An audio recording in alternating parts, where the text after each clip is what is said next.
बिस्मिल्लाहिर्रहमानिर्रहीम। बहुत बहुत शुक्रिया आप सबका। मैं आसिफ रशीद आपके साथ। दोस्तों, जो कयास आराइयाँ थी या आप कह लीजिए जो खदशात थे, तकरीबन उसके मुताबिक चीज़ें इस वक्त चल रही हैं। और जो हर गुजरते लम्हे के साथ जम्मू कश्मीर के अंदर असम्बली इलेक्शंस हो रहे हैं, वो बड़े दिलचस्प मोड में दाखिल हो रहे हैं। इसकी दो तीन वजूहात हैं, वो आप सब जानते भी हैं। कुछ चीज़ें जो आप मिस कर रहे हो, कुछ हमें सोर्सेज से पता चलती हैं जो हमारे करीबी हैं, जो जानकार हैं, एडमिनिस्ट्रेशन में हैं, पॉलिटिकल पार्टीज़ में हैं। कुछ लोग ऐसे हैं जो दोनों पार्टियों से अगर दो मुलाकातें होती हैं तो दोनों तरफ से हमें पता चलता है, लेकिन हम आपके सामने कई बार नाम जाहिर नहीं कर सकते, जो करना भी नहीं होता है due to privacy concern. Engineer Rashid जेल से बाहर आ चुके हैं। 2 अक्टूबर तक वो बाहर हैं। 2 अक्टूबर को सरेंडर करना है, लेकिन परसों जहां पर उनकी फिर से परमानेंट या मुस्तकिल जमानत होगी या नहीं, ये देखना बाकी होगा। मगर उससे पहले इंजीनियर रशीद के कुछ दाएं बाएं घूमने वाले लोग, बड़े करीबी या आप कह लीजिए बावसूख जराए से हमें जो पता चला कि रात देर गए उनकी मुलाकात श्रीनगर के एक अहम तरीन होटल में, जिसको होटल ललित कहा जाता है, वहाँ उनकी भारतीय जनता पार्टी के सीनियर लीडर और बीजेपी जम्मू कश्मीर इंचार्ज तरुण चुग के साथ मुलाकात हुई है। होटल ललित में ये मुलाकात रात के अंधेरे में हुई। अब जब पार्टी लीडरान से यानी अवामी इत्तेहाद पार्टी इंजीनियर रशीद के ग्रुप से हम पूछते हैं तो वो कहते हैं कि सब झूठ है। बीजेपी से पूछते हैं, वो कहते हैं भला हमें क्या जरूरत, हम अकेले अपने दम पर जाएंगे। तो इस कियोस, कंफ्यूजन और गैर यकीनी सियासी सूरत हाल के बीच ये मुलाकातें हुई हैं, हमें तो कंफर्म हो रहा है।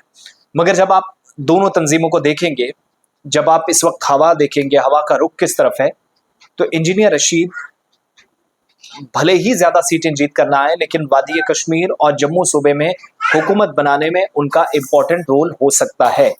उसकी बुनियादी वजूहत यह है कि बिना बुलाए लोग उनके साथ आ रहे हैं, कनेक्टिविटी है, इमोशनल कनेक्शन है, सिंपैथाइजर्स उनके बहुत ज़्यादा हैं।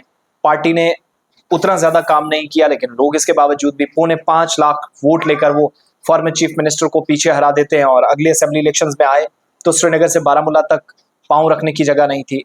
10,000 से ज़्यादा लोग मुख्तलिफ मकामात पर इंतजार कर रहे थे। फिर रैली में बड़ी तादाद में लोग, ये सारी चीज़ें बताती है क्या हो रहा है और क्या होने वाला है। इधर साउथ के अंदर आज वो जा रहे हैं जहां पर उन्होंने लीडरान मैदान में उतार दिए हैं। 26 से 27 सीटों पर वो चुनाव लड़ रहे हैं। और इंजीनियर रशीद की मुलाकात की खबरों ने एक बार फिर से उन सियासी खदशात जिनको जन्म दिया गया था कि ये जेल से इसलिए छोड़े गए ताकि वोट यहाँ का तकसीम हो, बीजेपी की साजिश है, उन बयानात की या उन जो आरोप थे उनकी तस्दीक भी या पुष्टि भी कहीं ना कहीं ऐसी सूरत हाल करती है।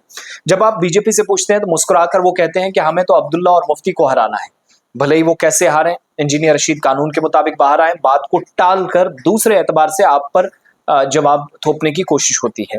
जब आप नेशनल कॉन्फ्रेंस और पीपल्स डेमोक्रेटिक पार्टी को देखते हैं, दोनों जमातें कुछ एक हिस्सों में घबराई हैं, छोटे छोटे चंक्स में डिच जरूर इंजीनियर रशीद की पार्टी करेगी, मगर इंजीनियर रशीद भी उन्हीं लीडरान में शायद इस वक्त शामिल हो रहे हैं जो जम्मू कश्मीर के सबसे बड़े और मारूफ तरीन शख्सियात में एक है। वैसे वो पहले भी थे, लेकिन लोकसभा इलेक्शन जीतने के बाद उनका कद और भी ऊंचा हो गया। अब ये मुलाकातें इंतखाबी नताइज क्या देंगी? 8 अक्टूबर 2024 को मैं पहले भी बता चुका हूँ, एक तबाहकुन ज़ल्ज़ला आया था जिसमें नुकसान जम्मू कश्मीर को भी और सरहद पार भी हुआ था। 8 अक्टूबर 2024 को 16 बरसों की तवील मुद्दत के बाद एक और भूचाल आएगा, ज़ल्ज़ला आएगा, जो कि सियासी भूचाल होगा।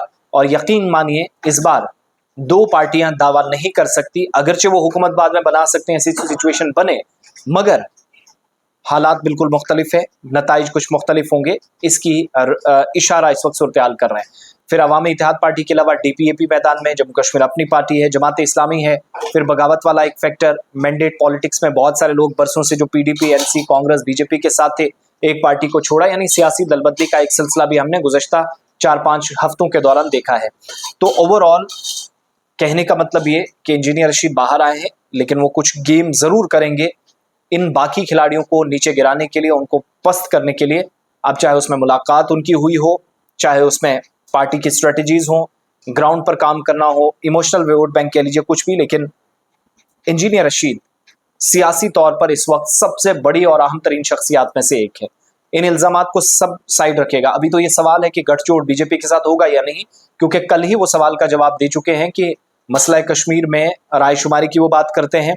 4 साल पहले जो सुर था बिल्कुल तब्दील नहीं हुआ, तिहाड़ से बाहर आए, कल भी फिर पहली प्रेस कॉन्फ्रेंस श्रीनगर में की, बारामूला जलसे के बाद शाम देर गए तो कहा कि मैं जाऊंगा, मोदी के साथ बात करूंगा, लेकिन मसला कश्मीर हल कराए। अगर वो संजीदा है on the other hand when it comes to India alliance, तो कहा कि 370 पर एक रेजोल्यूशन, एक करारदाद, एक प्रस्ताव लाएं भारत की संसद के अंदर, पंचायत के अंदर, या भारत की सबसे बड़ी पंचायत कहलाने वाली पार्लियामेंट के अंदर वो 370 की बहाली का अगर वादा करते हैं राहुल गांधी, उमर अब्दुल्ला, मुझे यकीन दिलाए मैं उनके साथ चला जाऊंगा।